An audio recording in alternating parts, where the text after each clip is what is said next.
देखिए, चर्चा यदि आप लोग शिवपाल जी की कर रहे हैं तो शिवपाल यादव जी समाजवादी पार्टी के विधायक हैं और समाजवादी पार्टी आज कार्यक्रम जो देश के लोकसभा के अध्यक्ष जी यहाँ आए हुए हैं, जो ई विधान की व्यवस्था है पेपरलेस, आज जो उद्घाटन कार्यक्रम था उसमें प्रतिपक्ष के नेता को रहना बहुत ज़रूरी है और कोर्ट के आदेश से रिहाई हुई है और रिहा होते हैं तो सब लोग मिलेंगे। ज्ञानवापी को लेकर एक नई बहस छिड़ी हुई है पूरे देश में।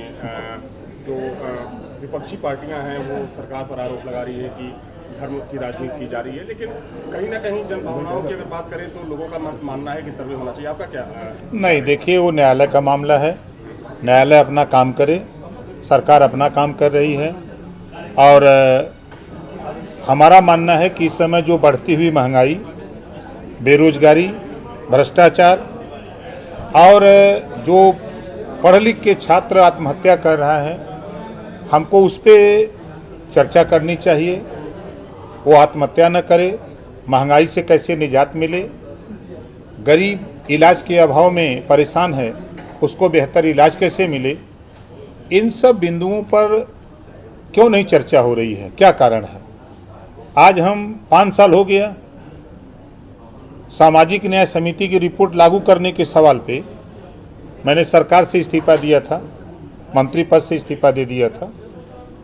5 साल पूरा हो गया, फिर दूसरी सरकार भारतीय जनता पार्टी की आ गई और आज सामाजिक न्याय समिति की रिपोर्ट, न्याय की बात होती है, सबका साथ सबके विकास की बात तो हो रही है, लेकिन सामाजिक न्याय समिति की रिपोर्ट लागू करने की बात क्यों नहीं हो रही है? आज एक देश एक टैक्स लागू हुआ, आज एक देश एक पेपर, तो फिर एक देश एक एजुकेशन क्यों नहीं लागू हो रहा है देश में? ये लागू होना चाहिए कि जब सारी चीज एक समान हो रही है तो फिर शिक्षा दो तरह की क्यों? अमीर के लिए अलग और गरीब के लिए अलग, ऐसी व्यवस्था क्यों? इस पे भी चर्चा होनी चाहिए। हमारा अपना मानना है कि ये बहुत महत्वपूर्ण विषय है। इस नाते कि शिक्षा, बाबा साहब डॉक्टर अम्बेडकर ने कहा है कि शिक्षा शेरनी के दूध के समान होता है, जो शिक्षा रूपी दूध को पी लेता है वह शेर की तरह दहाड़ता है, जो नहीं पी पाता है वह जानवर की तरह दर दर ठोकर खाता है। तो ऐसे शिक्षा पे आप लोगों की तरफ से भी सवाल नहीं उठते हैं? आप लोगों को भी सवाल इस पे करना चाहिए, क्योंकि शिक्षा वो चीज है, शिक्षा से ही समाज विकास करेगा, प्रदेश विकास करेगा, देश विकास करेगा। और जो नई टेक्नोलॉजी की चर्चा हो रही है बगैर शिक्षा के, आज उस गरीब से पूछिए जिसके घर में शिक्षा नहीं है, वो कैसे लाभ उठाएगा, उसके यहाँ तक कैसे हम व्यवस्था को पहुँचाएं, हमको उस पर भी चिंतन करने की जरूरत है। आप इस पे क्या बोल रहे हैं? देखिए, हम हमेशा शिक्षा, स्वास्थ्य, रोजगार, नौकरी की बात करते हैं और न्यायालय अपना काम कर रही है। उसमें जो जिस पार्टी में है, जिस विचारधारा का अपनी बात बोलता है, हमारी विचारधारा साफ साफ है। हम महंगाई से निजात दिलाने के लिए लड़ना चाहते हैं, हम शिक्षा के लिए लड़ते हैं, हम गरीबों को इलाज कैसे फ्री में मिले इसके लिए लड़ते हैं, हम गरीबों को फ्री बिजली देने की बात करते हैं। जब देश के बड़े बड़े उद्योगपतियों के कर्जे माफ हो सकते हैं, फिर देश में गरीबों के बिजली का बिल क्यों नहीं माफ हो सकता है? हम इसके लिए लड़ते हैं।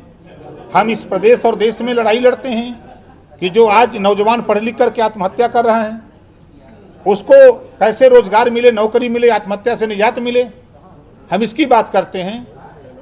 तो हमसे जो सवाल पूछिए तो हम तो उस सवाल का उत्तर देंगे यही कि अब देखिए, हम अपने मालिक हैं, अखिलेश जी अपने मालिक हैं। हम अखिलेश जी अगर कहेंगे कि साथ चलने के लिए तो हम साथ चलेंगे। अब वो नेता हैं, बड़े नेता हैं, सरकार बनवाते रहे हैं, आते हैं तो मिलने तो जरूर जाएंगे, हम भी जाएंगे। पीछे रह गए। नहीं महाराज, कोई पीछे नहीं है। ठीक है।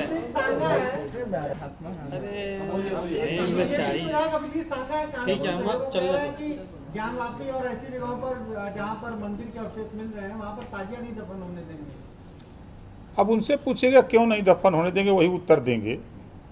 अब जब राष्ट्रपिता महात्मा गांधी जी ने कहा है, उनकी चौपाई हमको याद है, रघुपति राघव राजा राम, सबको सम्मत दे भगवान, ईश्वर अल्लाह तेरो नाम।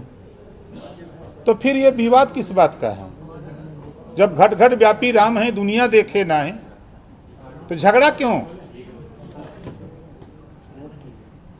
जो राजनीति हो रही है ये सिर्फ वोट के लिए नेता बोलते हैं और कोई बात नहीं है।